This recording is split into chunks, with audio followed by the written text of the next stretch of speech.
Olá, bem-vindo de volta ao nosso curso. E nesta aula nós vamos falar sobre um segundo item que é super importante a gente fazer no momento de birra da criança. Na aula anterior, eu falei para vocês o quanto é importante a gente se acalmar para poder ajudar a criança. Feito isso, conseguindo se acalmar, lembra que eu falei da questão do neurônio espelho, da emoção ali tá dominando o cérebro da criança e dificilmente ela vai conseguir agir de uma forma tranquila se ela não estiver bem, por isso que eu também expliquei para vocês sobre a questão de não dar o sermão, né, nesses momentos, porque isso não vai ajudar. Pois bem, quando a gente consegue se acalmar, um segundo passo que é super importante nesse momento é a gente tentar ajudar a criança a se acalmar também. Então, a gente conseguiu se acalmar, o que é importante? A gente se acalmou, buscar acalmar a criança também. Eu falei para vocês, né, do exemplo que eu tive com a minha filha, da questão de abraçar ela, acalmar, para ela se conectar com o meu batimento cardíaco, com a minha respiração. E isso é muito importante. Quando a gente busca essa corregulação da criança através da nossa regulação emocional, a criança consegue aos poucos ir se acalmando também. Então, neste momento, o toque físico, toque com carinho, demonstrar amor, demonstrar afeto no seu tom de voz, nos seus toques, vão ajudar muito a criança a se acalmar. É claro que se for, por exemplo, uma criança que não goste de abraço, que não goste de toque, se você tentar fazer isso nesse momento de birra, né, de crise, isso pode piorar a situação.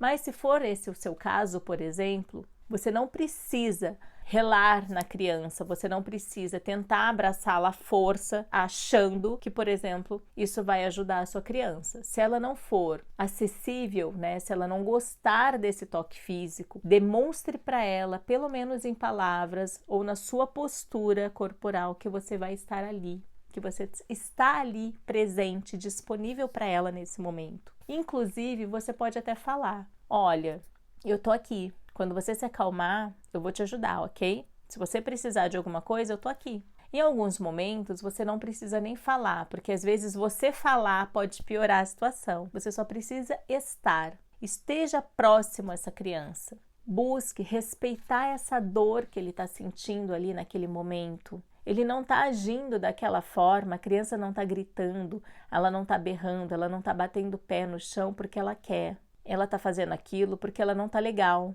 Ou ela está fazendo aquilo porque ela aprendeu que era assim que ela conseguia as coisas. Lembra daquela situação que eu falei? Que se a criança aprendeu que quando ela quer alguma coisa, a gente cede, quando ela tem esse comportamento, a tendência é ela repetir esse comportamento mesmo, porque ela aprendeu que é assim que as coisas funcionam e é assim que ela ganha as coisas. Quando a gente muda a nossa ação e a gente para de ceder, por exemplo, uma mãe e um pai que costumava ceder ou dar as coisas para a criança, e daí você para esse comportamento de ceder e a criança está ali fazendo birra, é claro que a tendência logo em seguida é essa birra intensificar, é esse comportamento ruim dela aumentar, ela ficar mais agressiva, ela ficar mais impulsiva, ela ter algum comportamento até mais de autoagressão, por exemplo, para ver se ela ganha o que ela quer. E é por isso que nesses momentos realmente a gente não pode ceder a esse comportamento da criança. Mas não é porque a gente não vai ceder ao comportamento que a gente tem que largar a criança ali a Deus dará e fazer com que ela aprenda sozinha ou que ela pare de chorar sozinha.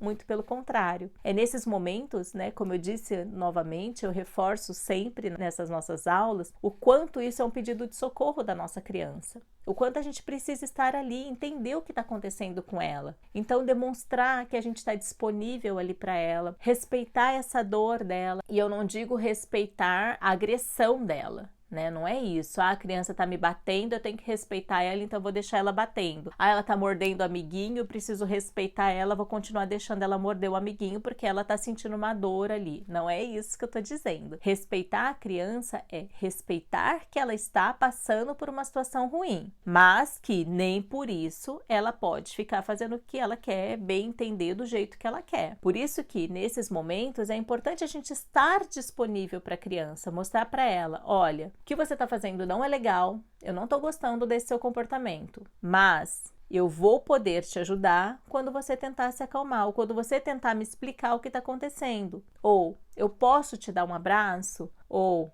eu posso tentar te ajudar? Você pode me explicar o que está acontecendo? Se for uma criança verbal, ela vai tentar te explicar porque ela está percebendo que você está ali para acolhê-la, para ajudar. Você está querendo, né? Você está se aproximando, querendo ajudar ela naquele momento. Se for uma criança muito pequenininha ou que não consegue falar, demonstre com o seu olhar, demonstre com a sua postura, com o seu tom de voz que você está ali disponível para ajudá-la. Pode até falar, olha, eu tô aqui, tá? Eu tô aqui para te ajudar. Mamãe tá aqui. Você quer um abraço? Ou vamos juntos, ó, respira. Ensina para essa criança a técnica da florzinha, de cheirar a flor, soprar a vela, né, para ela sentir o cheirinho da flor ali, soprar a velinha, que na verdade isso daí é só para ajudar a oxigenar o cérebro dela e ela conseguir tentar ir se acalmando aos pouquinhos. Lembra que eu falei que para a gente se acalmar, né, e que eu fiz inclusive isso, quando a minha filha estava num momento de crise, eu respirei fundo e fui treinando ali para eu conseguir relaxar? É isso que a gente pode ensinar para a criança. E é isso que às vezes eu faço com a minha filha. Quando eu vejo que ela está ali muito agitada, eu falo, ó, eu nem preciso falar, respira. Eu só faço, ó, vamos e solta. Vamos e solta. Isso funciona. Eu tenho um paciente que ele tá dentro do espectro autista e ele tem muitos momentos em que ele fica tenso quando ele erra ou quando ele não consegue alguma coisa ou quando ele tá com muito medo de alguma coisa. Ele começa a iniciar uma situação ali de entrar em crise, que ele começa a querer gritar, ele começa a ficar chacoalhando o corpinho dele, eu percebo que ele já tá irritado, e daí outro dia, quando ele errou, a gente estava fazendo uma atividade artística, né, usando lápis, giz de cera, folha, tudo mais, e numa dessas que ele estava pintando, ele errou a atividade, e daí ele ficou super nervoso. E daí ele começou a falar, eu errei, eu não consigo, e agora? Eu falei, vamos, calma, respira. Daí ele, não consigo, e começou a respirar cada vez mais daquele de soquinho, que é aquela respiração rápida, e quanto mais a respiração rápida, a criança fica mais agitada ainda. Então, eu falei, ó, vamos cheirar a flor, vai, finge que tem uma flor na sua mão e puxa aquele cheiro dela bem forte, vamos cheirar bem fundo. E ele começou... Até que ele começou.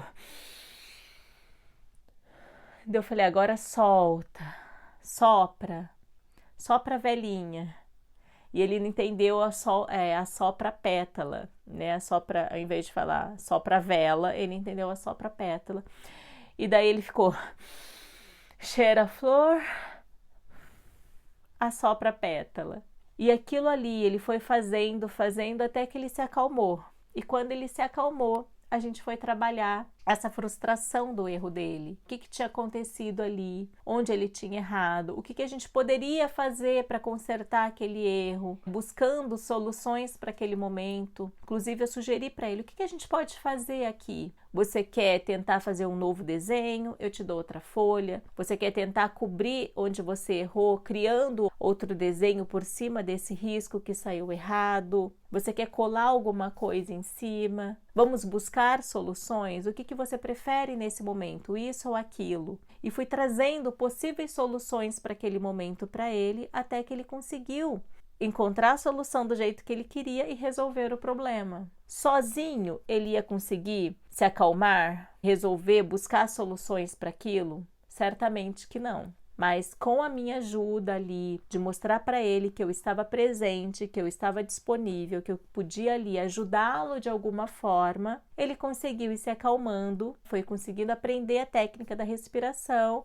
e conseguiu resolver o problema que tinha sido causado ali por ele mesmo, por uma falta de atenção ou algum comportamento ali que ele fez de errar e que estava gerando uma crise ali muito grande. E foi legal, né, porque eu recebi depois o feedback da mãe dele, que ele chegou a iniciar uma crise num ambiente tumultuado, né, que eles estavam dentro de uma loja e o pai foi ver um produto na loja e ele estava junto e estavam demorando para atendê-los e tinha muita gente ali, muitas luzes, barulho, e ele começou a ficar irritado, né, como eu disse, ele está dentro do espectro autista, então ele fica um pouco irritado com muito movimento, muito barulho, muitas luzes, muitos estímulos, e ele ele lembrou dessa técnica da respiração e ele mesmo falou, a tia Alessandra falou, para cheirar a flor e assoprar a pétala. E ele foi fazendo a técnica até que ele se acalmou e a mãe falou que ele não entrou em crise dentro da loja, que em outros momentos, provavelmente, ele teria uma crise e eles teriam que sair da loja antes de comprar o produto. Então, estar disponível,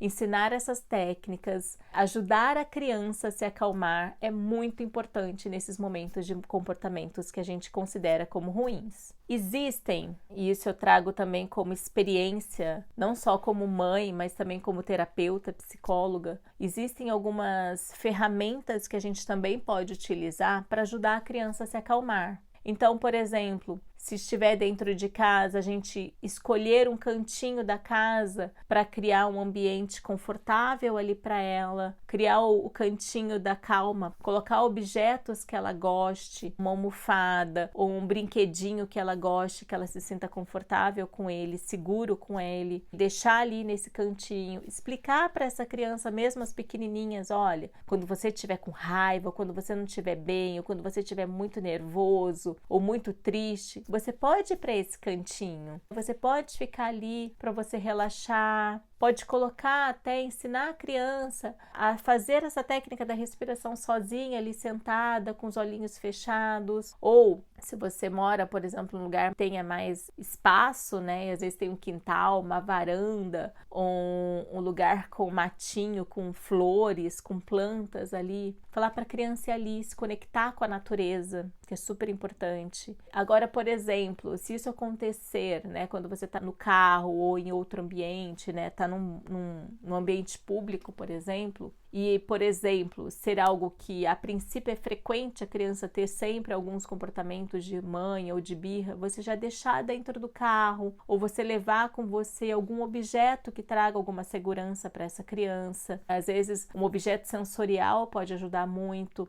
Então, por exemplo, eu tinha uma criança que eu atendia em que ele ficava muito nervoso quando ele ia para a escola, por conta de, às vezes, ter medo do professor ou medo de algum coleguinha fazer alguma coisa com ele. Ele sempre tinha uma insegurança e ele acabava chorando, ou às vezes ele tinha alguma crise, ou ele, às vezes, agia de uma forma inadequada, no sentido de ter um comportamento ali meio negativo, agressivo, às vezes, com as outras pessoas. E daí, na escola, a gente sabe que a criança também não pode ficar levando brinquedo, nada assim, que possa gerar um desconforto ali com relação às regras da escola, ou com outro coleguinha de querer pegar, e daí alguém querer pegar aquele brinquedo dele, criar um conflito, um problema maior. O que a gente fez? Eu dei a ideia para essa mãe de comprar um chaveirinho, porque chaveiro e mochila, acredito que qualquer escola, qualquer lugar a criança possa levar. Então eu falei para ela comprar algum chaveirinho que fosse sensorial para ele, que ele pudesse escolher com ela esse chaveiro, lógico, na medida do possível de valores, tudo mais que ela desse de opção para ele, mas que ele pudesse escolher algum chaveirinho ali que trouxesse uma sensação gostosa na mãozinha dele e que o ajudasse a se acalmar quando ele estivesse na escola, por exemplo. E daí ele escolheu um chaveirinho que era bem sensorial mesmo, que tinha